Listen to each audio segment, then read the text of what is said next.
Nam, hello community, muraho murakomeye. Assalamu alaikum warahmatullahi wabarakatuh, na baraka za Mungu ziwe juu yenu na kwa Wakristo. Bwana Yesu asifiwe. Basi nkuko bimeze, nkuko bisanzwe, ni mtumishi kuva mu karere ko mu bumanuko bw'igihugu cy'u Burundi, muganira. So hari ibibazo bimwe nabajijwe ni boxi ti mtumishi, kubera iki wavuze ko kuba baduhaye no update, bigaragaye ko tugeze ku musozo, tugiye ku kanyuma, ubikura kuki? Ndavuga nti jeyo mbonye update ya Kotim rimwe na rimwe ndayisoma nk'inshuro zirenga 40. Mva mu byo bavuze, nsubira mu byo bavuze kera kugira mbishakashake, kugira ngo ndabe neza bashatse gusobanura iki mu byo baturungikiye. Ibyo rero nivyo bica bintuma mba mutumishi nyene nkisanga ndabibayemwo. Abandi bakanyita ndi mwarimu wabo, abandi bakanyita ngo ndi mukozi w'Imana wabo, abandi bakanyita ati ibintu byinshi banyita ku burenganzira bwanjye. Mbabona ko atavyo nkweriye, ariko kubera ko mubinyita ndabyakira uko, kuko nta gitutsi kiba kirimo. So ubu rero mfashe akanya kugira ngo mbabwire impamvu nababwiye ko kuba baduhaye no update, turi muri final phase, tugeze muri final phase. Tubanze dusome white paper phase ya gatatu ya mainnet. Ico bashatse kuvuga, tuce tugaruka n'ibiriko birakogwa ubu turiko dukora. Tuce tugaruka muri iyi update dufise ubu ngubu. Then waliandika hivi: when the community feel the software is ready for production and it has been thoroughly tested on the testnet. Mugihe community izobona ko software za Pi zizoba zimaze kwitegura gutanga ibidandazwa, kandi bizoba bimaze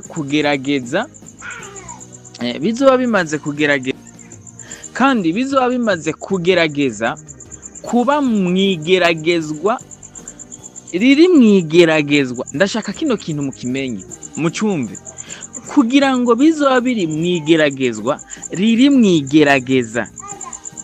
I remember, ndibaza hano muca mutahura impamvu turi muri launchpad iri muri testnet. The official mainnet of the Pi network will be launched. Tuzohita dutanga mainnet yuzuye neza. Remember, launchpad bayihaye iminsi 13 gushika itariki 1 y'ukwezi kwa kane. I've told you, nari nababariye ti iko ndiko mbona ecosystem iriko yikora. Kuva mu kwezi kwa kane turashobora kugenza gute? Turashobora gutangura kubura mining yo mu matelefone, Stellar Consensus Protocol. Abantu baranyandikira muri group, muri ma message ni box ngo mutumishi, nawe kuva watubwira ibintu waza wabesha. Wait and see. Yes, turiko tugenda ngo the minute when launch it will be launched. An important detail is that ikintu cyambere twotegeze gutahura niki, the transaction into the mainnet irungi kwa bija ama transaction yazoca jana muri mainnet only account validated to belong to this thanks lead individual will be honored. Bizoba kuma account yemejwe n'aba validateur, no kuvuga yemejwe kugira ngo ahabwe ibintu by'ukuri byiza kuri bo kandi bahabwe iteka. This is phase 3 mainnet. Muce muri aba rero iyi dashboard dufise hano, aba validator baratoranijwe ku byo bakoze, barahabwa neza agahembo kabo kazoba distributed muri wallet zabo ku itariki 31 z'uko kwa gatatu. Hapa hii ya audio ninayofanya hivi, hii audio ndiko ndabaha, mtakuja kutambua mtumishi ni nani. Ni kwa nini tunamuita mtumishi? Ni kubera iki tunamuita mwarimu. Tuko kwenye phase ya mainnet, ndiko ngaruka iyi phase mainnet nongera nyifatanya ni dashboard dufise nibyo turiko dukora. Now yes, babandanije bavuga bati after this point, inyuma y'iki gikorwa, the faucet and the Pi network emulator of phase 1 will be shut down and the system will continue its own forever. Nyuma y'iki gikorwa rero, system iyo kumininga izohita isa nk'iyihagaze, iboneke gake kandi system izocitangura kwikontrola yo ubwayo. Yes, reka tuce tugaruka rero ngo ahantu ndahasobanure uku nguko. Ndabafise tu. The system continue its own forever. Okay. Hano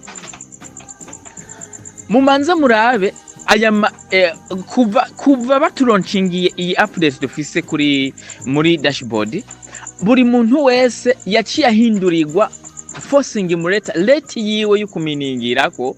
Hariho ibiharuro byahise bitangura guharura. Narababwiye ati murabe ino rate dukorewe na Kotim. Buri muntu wese uko yahora mina, uko rate yahora minirako, kuko hariho wasanga aminira kuri 0.0D gusa, ariko burabe ubu ariko aminira kuri 0.027 nukuvuga forcing emulator yiwe yongejwe, kuko bariko bategekana ibi bintu byanditswe muri phase 3 barabe ko kuva ku itariki imwe bohita baca baronchinga locked full mainnet, kugira ngo bice bizana ngo ya mining y'ukuronka iyi Pi imwe ku kwezi ihita ihinduka ku muvuduko uhambaye, ku buryo umuntu azoshobora kuronka Pi imwe ayimenye nk'imyaka 2. This is a faucet emulators banditse hano muri no phase. Ndiko mbivuga ubu, ariko sindiko nerekwa, ntago mvuga ko ndi prophet. Ndiko nsobanura ngereranya gupredicta no gusesengura iyi phase ya gatatu, nongera kuraba ko no ifatanya n'iyi dashboard dufise ubu ngubu nivyo turiko turaraba. So rero ndiko ngerageza gufata ibi ndabifatanya kugira ngo ndabe ko umuntu yoshobora gufatanya ibi n'iyi dashboard dufise bono hano. Future update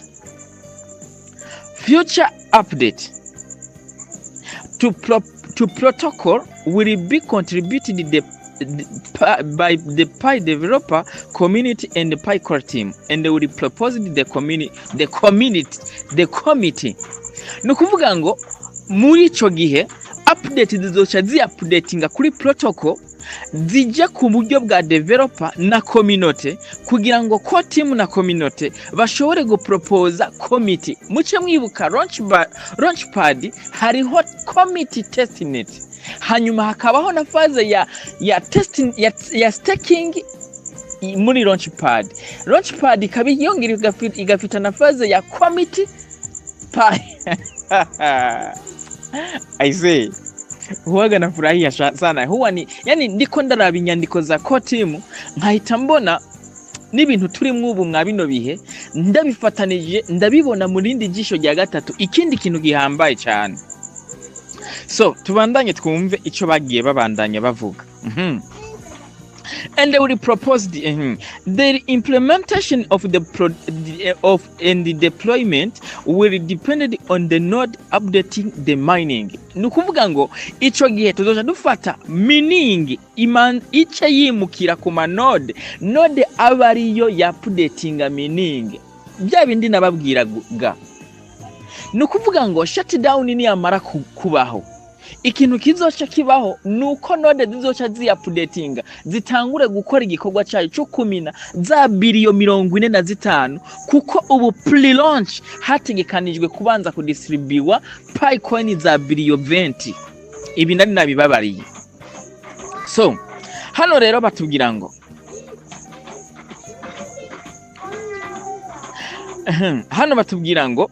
the software just like any other blockchain. Ico gihe rero software rero tuzoca tuziha ayandi ma blockchain, no central authority will control. Nta muntu numwe azoba kibasha gukontrola umushinga wa Pi Core Team wa Pi Network kuko uzobuhejeje kuba decentralized. Tuce tugaruka kw'iyi nama yabaye ejo haheze muri SEC. Ico Paul Atkins yaciye asohora mu canditse yavuze ngo ayama Arigo nama IOTA nama XRP nama Solana nama Bitcoin nama Ethereum nama Polygon twasanze adakwiye commodity yuko yoba launched kubijanye na kontra zemejwe. Sawa, tuce tugaruka rero mwino faze yano masaha ico bariko bakora mwino deployment ya version 20. Bariko bafata version 20 baya deployinga kugira ngo atange ama smart contract canke se inyandiko bwenge canke korana bwenge kugira ngo bashobore kufata izi smart contract bazohereze kwizo kwa ziriya crypto basanze zidakwije commodity zishobore kwiadopta kuri smart contract za Pi Network. Ari nazo smart contract ziriko zideployinga kugira ngo aba developer bazocreate ama token yabo kubidandazwa byabo bafise baze barasaba staking izo staking zongera ziyongera kuma rate hama bongera bakire committee. Iyo committee iyo nzoyisigurira abanyeshuri banje barabizi gahunda twahanye nukuvuga ko kugira ngo baze babone recuperation inyungu zizoza zirava ku ma committee yabo arico ciki banditse muri no phase 3 ya mainnet. Basi aho rero baca bavuga bati this is the phase when P can be connected to exchange and exchanged for other currency. Iyi rero niyo phase ngo izocituma iyi crypto ya Pi yiconnecta n'izindi exchange byuzuye n'ayandi ma cryptocurrency ahite yifatanya kwino Pi Network. Guys, get ready. Get ready. Cause ndashobora kuvuga nka Kibona canke se nkasaba kuvuga nka wa mutama wacu aho hambere ati oshabegi anda passport. Jamani, osheni begi anda passport. Tunakuelekea tusubiria tarehe zilizotarejewa. Nukuvuga turindira amatariki baduhaye yigi testnet ya launchpad yugushika itariki imwe. What will be next? I'll be there mtumishi. Usaba vuga ngo ivyo muvuga byabaye ibyanyu. Ariko nubundi abo tubwira sibo turiko tubwira bamwe twagumana bazi ico bariko barakurikirana bazi ico bategereje. Nubwo ico bari kintu umuntu yabwiwe uwo muntu we aracagitegereje kandi mpaka gishitse kuko ntikira zimangana. Rero ivyo nanditse ejo kuri Facebook ndiko navuga ati Core Team yaduhaye update y'ibintu ibi bikurikira. Yaduhaye yatumenyesheje ko hagiye kuba deuxième iri kubona bonus z'aba referral code abantu aba invité abantu watumiye bamuvuga ngo naramuvyaye naka bajya izo baguhera bonus ziva kuri bo. Abo nabo bacagirwa n'abari kumwe n'aba cercle de sécurité. Urabizi ko kujya twabikora kose byarimo aho bazoduhama bonus. Yongerera avuga ku bijanye ni launched up ya application no yego dufate ko ari option ntabwo ari application iri muri P browser nayo izovamwo amatoken ashobora kuba angana canke yeshanja n'ama P uzokoramo amaswape sinzi uko bizogenda kubera ntibiraba ariko ibyo navyo yabicishije mu itangazo egejo ikiratubwira uti umuntu rero agiye guhabwa migration ya mbere canke ya kabiri azoteza kuba yara compress ibyo bita two factor authenticator ibyo tufa yanditse ngo DFA mwese ngira murabibona kuri ecran benshi rero ntibabitahura ariko baramaze kubitahura bagenzi banje barasiguye barakoze nanje ndagira nongere ko nabujya hari benshi bavuga n'ubwo ni twongere tuvugishe audio kubasigurira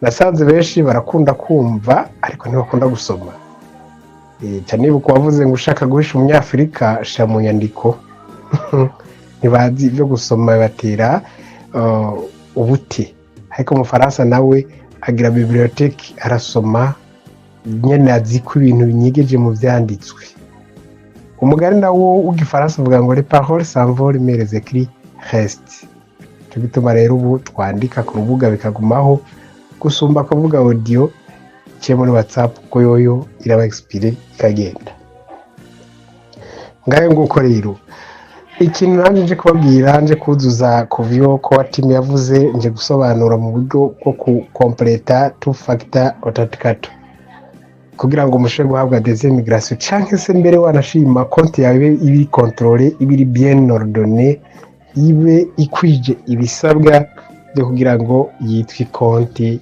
gwawe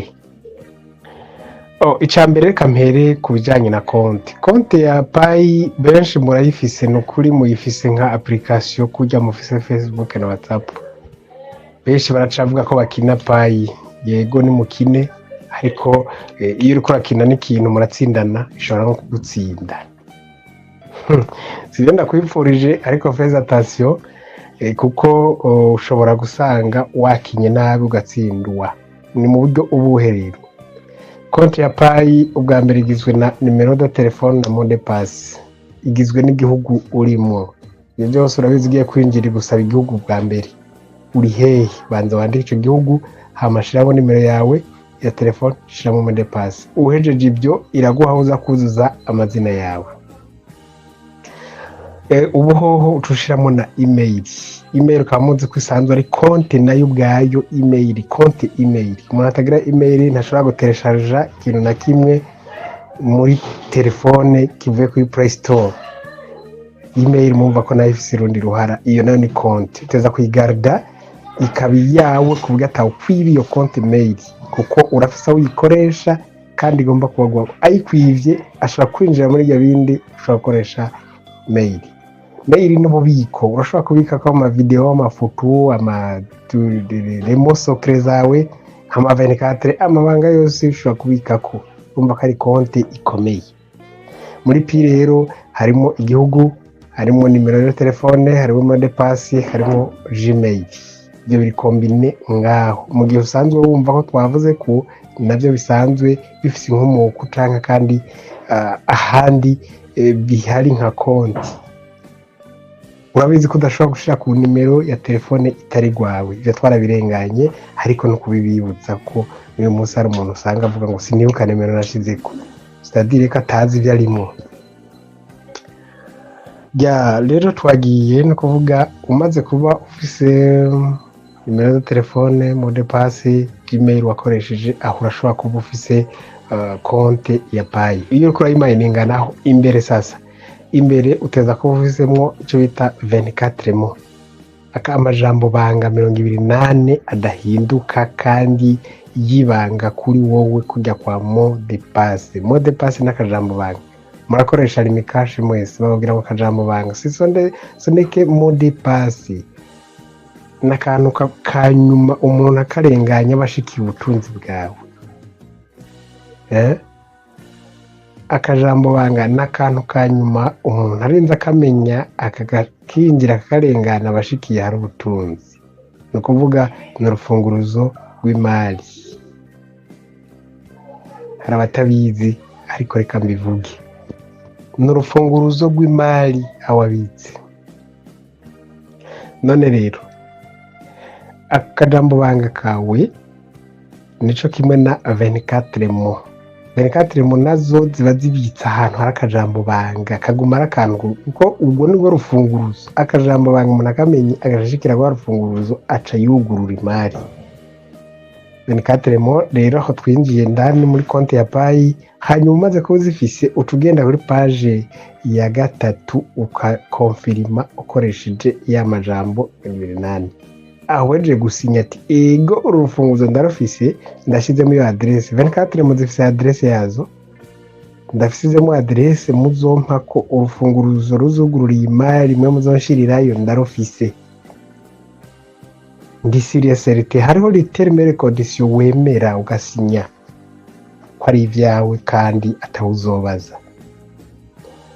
Ivyo bimaze kugenda uko rero nibaza ko page ya 3 weje kwisinya ubuhejeje. Ibisigaye ni KYC kuyikora no kuyemera. Page 9 ni migration, baguha bayisunze ya page ya 3. Niho rero tugeze bavuze ko atimu 2 factor authenticator. Hajya rero hashitse no kuvuga wewe ubushiramo ya majambo 28 aca genda kuba connected na Gmail ya Gmail wakoresha hariya. Iya Gmail nayiteza kuba ifise konte yayo kandi kingira isekirize kubugira muri telefone yawe, kandi uyifise muri agenda tawundi muntu numwe ayizi atari wowe. Email ifitiye mode pass yayo, konte ya payi ifitiye mode pass yayo. No kuvuga rero iyo winjiye gushamwo gukompleta page ya 3 icikujana no kuyiguhuza na ya mail washira muri payi. Bien sûr, le 24 mo ushobora warazibitse kuri email, ugenda uzitora uzizane zishyire kuri page ya 3. Abubu nivyo bariko barasabwa, yongera guhe agakode kari kuri ya email urisiri ku email yari uyifise. Ego cugatora tukazana ugire confirme, irakwereka ko yemeye. Nibiherera aho bace bagusaba iki liveness, turabe kuri wa muntu yakora KYC ukeneye migration, bakaca basubira bagagucekinga neza bakaraba ko ari wewe. Aho baca baguha 24 heures pour examiner ko ari wewe wakoze liveness, wowe mwene iyo konte, wowe mwene iyo Gmail. Basanze ari wewe ndakoro ca vivura, bavuga ati uyu muntu arigizeye. Ubitaye nyuma yaho urimenya. Tant pis pour toi. Okay. Sivyo gusa, iyo ni etape imwe yo gukompleta 2 factor authenticator. Hari gihe usanga ibi byose wabigize akaguha kode wabigira bikagaruka. Babisaba iki, babagiye kukubaza naho ati mbega iyi email nayo washizemo ni gwawe urayizeye. Uyizeye baca kujana hari bakavuga ngo secure your email, usanga bagize mettre à jour entre parenthèses yisekirize. Kwisekiriza naho ukora liveness. Urashobora gukora liveness mente fukaguma igaruka. Icucu ukora kugira ngo uyicomplete baba batayibona neza canke se ziba bimeze gute. Abari babandi bakoresha email ubwa mbere mu kwinjira bakayihindura ikaza inyuma. Wowe icucu ukora usanze bimeze uko uhindura email ukoreshasha, ucikubitamwo ucukora liveness yayo, baca baguha code double ikigenda kuri page 3. Ndakwiza ukuri uzobeje kwishura ikibazo ko timu yagusavye. Murumva ko ari ibintu bibiri, udahinduye email uhuzirimwo na 24 mo bihuye na marame. Iyo ubonye guma bigaruka, hindura email kora yindi, ubu biroroshe, yikorere update. Urabizi ko banatanze guhindura nimero Uretse ko banatanze guhindura nimero do telefone nayo urayigira update. Baratanze guhindura email urayigira update. Baratanze guhindura mode passe urayigirira update. Mettre à jour. Kubimeta à jour no kuvuga no kuvyiyibutsa wenyene ko uri sur SRT. Iyo ukekeranya bihindure. Naho ne kubihindura hari ibyo bagusaba bakaraba ko muri ibi ugiye guhindura office bimwe mu bigize konti yawe. Camwibuka bimwe ratangurira ko nimero de telefone u Gmail. Mu guhindura mode passe urabizi kuca kuri Gmail ukongera ugaca kuri mode nimero de telefone. Ibyo byose uracayo ugahindura mail, ariko ni mu gihe ubifise muri telefone yawe. none ya email urayifitiye mode pass urayifise muri telefone yawe canke warayitaye. Uyu munsi abantu araza ngo ndabifise, ugeze nyene aho nyene mutihani, ugeze aho nyene niho azasanga atagira ikintu na kimwe yibitse ko mw'abantu ngo niho azasanga atakintu na kimwe yibitse ko, aza gusanga ntagira mode pass ya Gmail, ukazasanga amemena nya email ngo ntayikirimo ngo siyo ngikoresha, umenga n'ibintu utazi icyo bimaze. Garuka ku gice rero nje kuvuga akamaro k'ivyo bintu, ariko mandari ushobora kureponda ibyo bintu byose nko ku muntu atarahabwa rero remigration, umuntu atarahabwa migration bwa mbere, uwo muntu atarahabwa migration we nomugira inama ko mu gihe gikekeranya ko ama 24 mu atinjira, icyo akwiye gukora ni iki, akwiye guca zihindura direct agakora shasha. 24 murakora shasha ukazikonfigura ibyo byose bakubwiye, ukagenda ukabigira rimwe kugira ngo wicare uri SLT. Uyu munsi benshi baribwe, nibaza ko nabivuze kenshi kandi bamaze kubibona. Nageze kuruka audio mu mezi aheze mvuga ati ninde atarabona ibyo nagenda babwira, ntibabibye. Nabwiye ati biki ibintu mufite uyu munsi uzabumva ngo sanze zaragiye, kwa kundi ibintu byawe ugenda kubikoresha ntumenye ko ari ibyawe gusa. Iryo naryo ni ikosa abantu kenshi usanga bikorera batabizi. Nagira ndabasabe rero bavandi, wowe wibwe ihangane, ifata aho babara akundi. Iyi deuxième migration rero bamakini gose, hindura 24 mo abariyo baguhera ko deuxième migration zize kwindi wallet, nuzishira kuri rya ya mbere ujya mujura afise, kuko kwiba 24 n'ubundi muzonigana zitwara. So iyo niyo chance ya nyuma warosigaranye uzotahirayo. Ivyo rero muravyumva ko bigiye kuba ikibazo kuri bantu bene abo.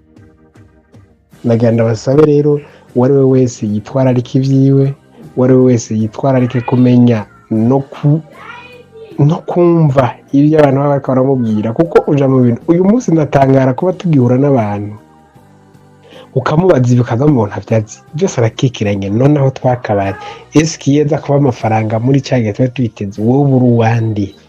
Umuntu wese yiteze kuzoza kurondera umuntu ko hari ibyo amufasha hahiye hahiye ni kuvuga hageze umwese, ariko arabutwiwe batumeza bibereye gucelebrate aho uzoba uri uratukana uvuga ngo inzigo iki, uzoba uri mu kugira inzigo gusa wenyine yakomaze uvuga ko bana bafite inzigo batakwitaza, utabaruzi kandi utabarondeye hakiri kare ku mwanya w'ibikogwa.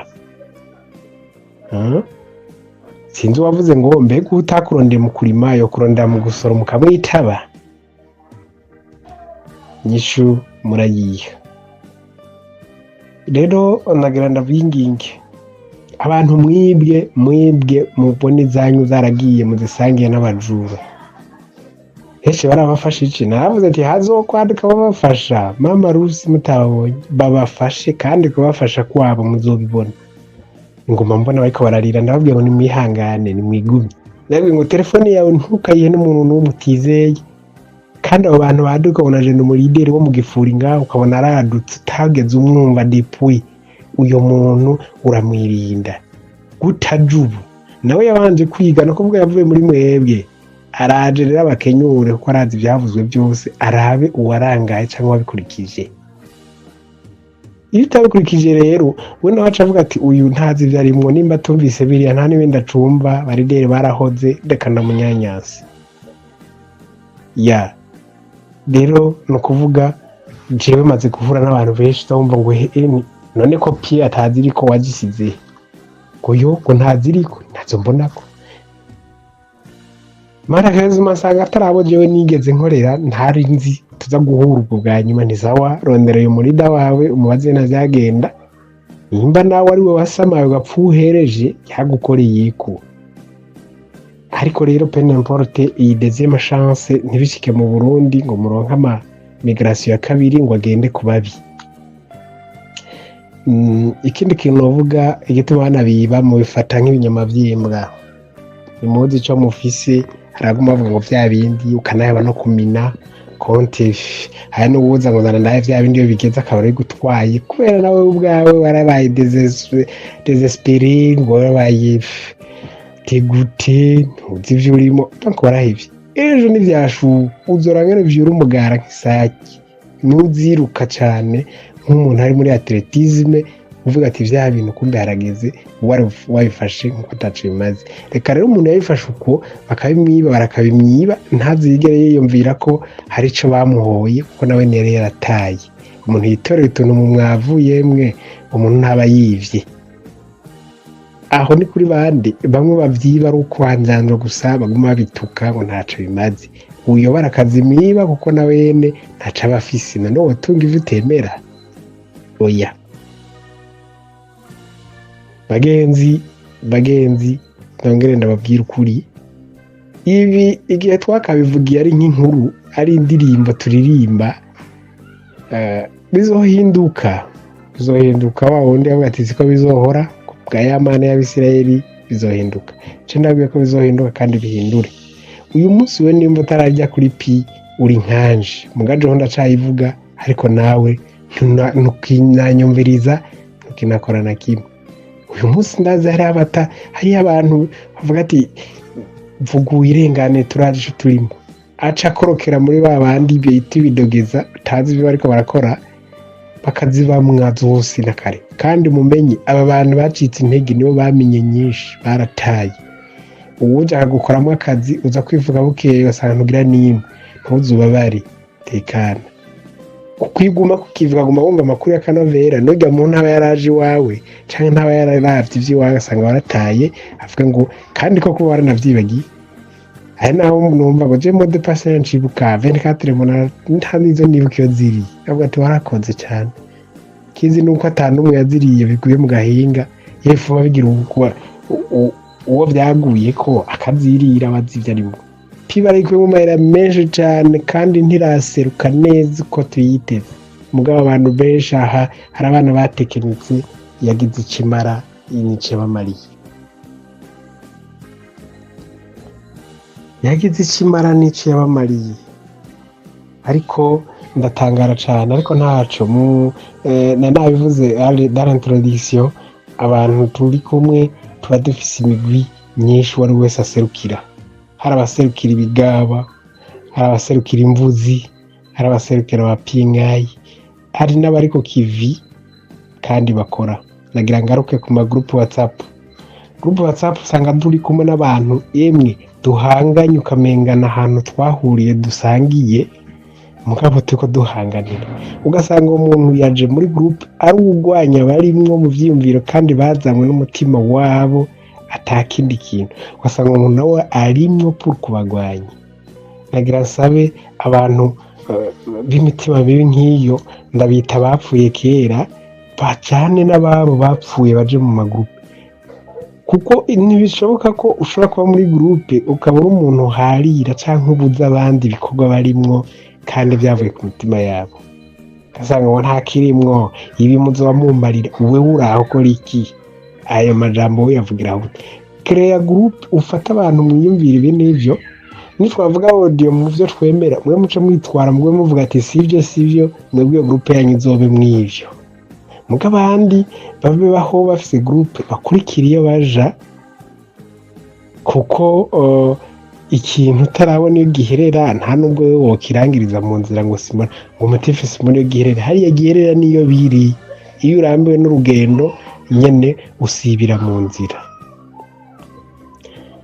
muri groupe WhatsApp kizire ko haba abantu babi bosha abandi kudakora ariko analyse nagize twagiye turaba haba muri picha nka muri sidra twagiye dusanga abantu babi ari babandi baba bari ku kazi bobo bariko barakora kandi ibyo bintu batabiva inyuma mugabo bakavuga amajambo atuma abandi bareka abo ni bamwe rero umugani uvuga ngo sesa nkuyoze kandi abigira n'impaka akabigira n'imbona nkubone ivyo rero numva ari abantu babi badakwiye kugaragara mu mushinga wacu bagenzi rero bavandimwe nshuti zacu dukunda ukaba uzi ko uri muri uyu mushinga urimwo neza neza, gumamwo. Wumva ukekeranya ivyo tuvuga ari indirimbo turirimba igaca mu matwi agenda, vamwo. Kandi unafute mbere uve mu magroupe WhatsApp, ufute n'ivyo application, uzoba wibereye amahoro kandi nta muntu azokugwanya vraiment. Oya, mugabo birababaje kuba uri mu bintu ejo ukazobona aho abandi bageze canke bikagira ico bivuyemwo, wowe bikakuviramwo ubusa kandi wari kumwe n'abandi. Ico nico kibabaje gusumba abandi. Nuko nobasaba ngo nimwite ku makonte yanyu, wowe uzi ivyo ukekeranya ntuwidadire ngaho, hageze telefone ni appareil electronique vyagira gupfana, niho utangura kubona rero ivyo ukenya wari ukwiye gukora utakifitiye telefone. Uyu munsi mbe murazi ko email iri muri telefone kugura ubishire mu yindi bagusaba imwe yahoramwo, ze murasamara baze barazibiba gose. Uteza kugira security idasanzwe, ukabona ko mot de passe 20 fois irimwo. Kandi ikindi nobasaba, iri foko 3 mois zigeze updatinga mot de passe ya mail yawe ukunze gukoresha, ukayigira beta à jour. Kuvuga urayihindura ukayigira iyo wibuka, meme ukagomba ugasubizamo yayindi kandi ukabifisa aho vyanditse. Hari umuntu yibesha ngo ndabizi ku mutwe. Mbega wavuze mu mutwe si sandugu, nawe waza katacu hagiye ari yize, niwe wogaya. Burya yaravuze. Rero wowe ufise ibintu ugikekeranya, icara wige uvyige.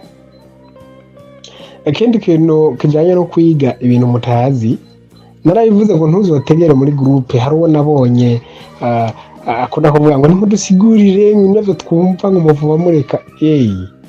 Akubwira none mbega utize ninde ukeneye kwigisha atawuha cours d'histoire? Ivyo ukeneye uravyironderera kandi mugwa neza. Nibuka ko naciye mvuga mu yindi groupe, ntanabwo yari yapi, navuga ati rega ivyo usaba utazi ntawe utegeka. Ninde yakubujije kwiga? Urasaba bari kwigishe, ntutegeka ngo ivyo ntavyo nzi ngo kubera iki mubizana. Groupe ntibazana amakuru sero nawe wi, ahubwo wowe urimo nubona atanu ntihankwiye. Intimenya rero ngo niyo ntinegura. Ntukaja aho ngo bazavuga ivyo wumva utahura. Yoha, ivy'imishinga biri mu ndimi zimva amahanga. Twese ntitwara tuzi izo ndimi, twagira amahirwe yo kuza turagerageza kugira ngo tumenye gutahura no gusobanura ico bivuze. Ejo tugiye mu vy'amatokeni, murumva ntitukiri muri PK muri Sidra, turi muri token ubu. Hariho coin native zizoba zifise quelque part amatokeni ava kuri zo. Mwe abantu mwe munyumviriza, simvuze vyinshi, uzobikenera azavyironderera. Twebwe turavuga amakuru akagenda nk'aciye ku radio. Mugabo ndababaza nuko ata muntu agira ico asigiye. Jewe nkunda kuvuga gaki, mugabo ndakuza ndabereka utwo twose mwirengagiza, ntakubwiye ngo pi ngo je ngo iraje ngo iri kuraya. Mbega ninde yakubwira ntuzoyatahira kuyumva? Chakiba ndakibona sindagifata, ahubwo mbega yo yose iyo bameshi maki uzoyakora ko guti? Nico jewe mba kindaje ishinga. Muri video mperuka gutanga nababwiye ati mbega muri PDX twitega iki? Ndavuga ati nta gihari, ni murindire kurya munsi muzobona ico bavuze. Ico bavuze ni kijya nyene. Hari abari bazi ngo nyiransema yema hahiye open full mainnet yaba siko vyari biri. Nibaza ko nayo babiye. Avuze ati nutanyumviriza ntuzumbaze ngo ibi nibi. Nayivuze ko rero ukujya nabivuze uraza ko mwabibonye. Haba muri GRN Sidra navuze ati yemwe nta gishasha ntitugira turye. Oya, ahubwo hazoba ari lancement ya application yayo ibanzishira habona. Nivugira dukeya gusa, mugabo sinzi abaduha agaciro. Iyo ntanzi inkuru kuri Fibi nkabona nta n'ugiye kuyisoma ndinumira, uca avuga ngo nize muri groupe yigomiye WhatsApp yo ko ari uzamana sawa. Hazogera igihe tuvugira kuri Zoom, utazi kugurura na Zoom uzoshobora ngo nshirira muri WhatsApp cyangwa dukoresha izindi ndimi. Uruvuga ngo nsobanurira, tuce tuzisobanurira kuri za zindi mbuga za Discord cyangwa za Twitter. Uzoshobora ngo nzanira muri WhatsApp. Mwigere kuza murakurikira uwo mushaka gukurikira ahantu hose avugira. Urambega yavugiye yiki, bizobafasha kandi bizobagira akamaro. Murakoze, sindabarambire cyangwa mvuge byinshi cyane. ariko nibaza ko ibi bwirwa benshi bikumva bene vyo. Ciao ciao, mugire umugoroba mwiza, tuzosubira kumvikana mu majwi ngira ngo mu mezi abiri ari imbere. Murakoze.